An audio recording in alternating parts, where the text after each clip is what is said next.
Hey, welcome to Band Advice TV. Look, we all know how important YouTube is to our music careers, but did you know that your video strategy might be costing you money? I'm your host, Mark V, and this is Tips, Tricks, Giggles, and...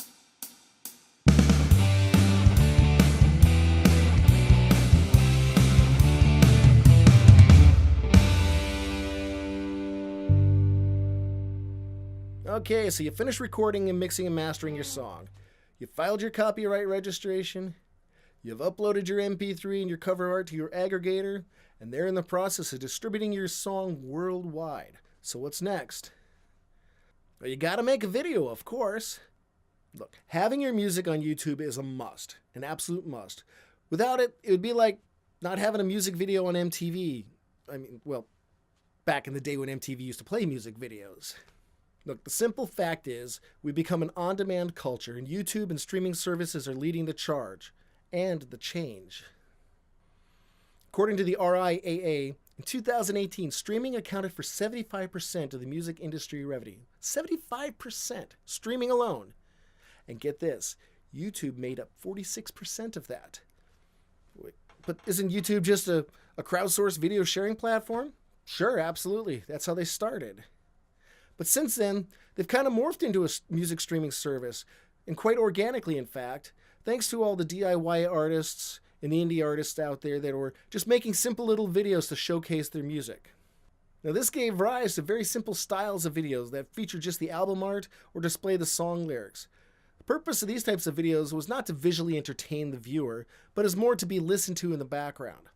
Pretty soon, people were flocking to YouTube to listen to their favorite tunes as well as discover new music. All of it on demand and all of it for free. If you don't mind the occasional ad, of course.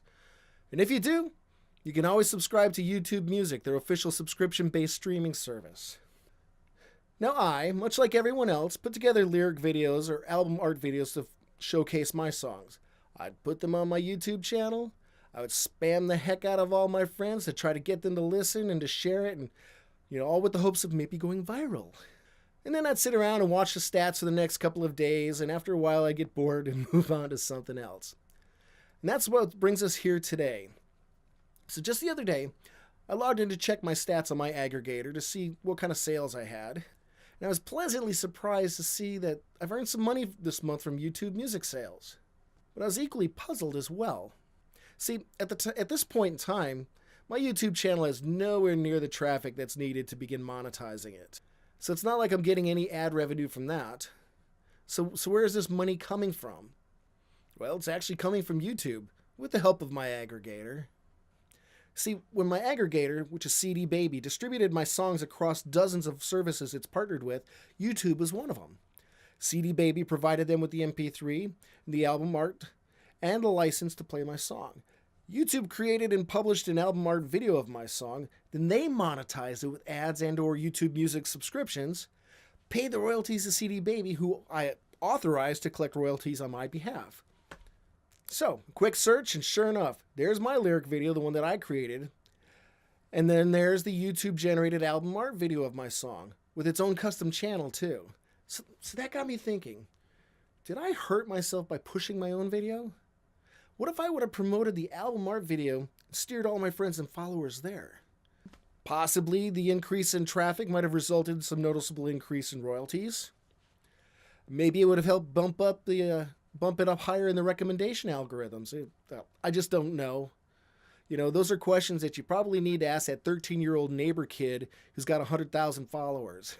However, as you're planning your video strategy, you do need to ask yourself, what is the purpose of this video? What is it you're hoping to achieve with it? Is it just a playback tool that you can link to so people can hear your stuff? Or are you going to use it as a promotions tool to try to generate buzz and interest and maybe even go viral? So look, if you've got the next great honey badger going all gang, I'm on treadmills some Friday video, by all means, go for it. If it hits, the traffic will be more than enough to allow you to monetize your channel, not to mention resulting in sales and streams on other services. But if you just want a place where people can hear your music, send them to the album art version of it. Maybe you'll make a little change off of it. All right, so there you go. A couple of options for your YouTube strategy. Let me know how they work out in the comments below. Until next time, I'm your host, Mark V. And remember, it's not just good advice, it's band advice. Peace.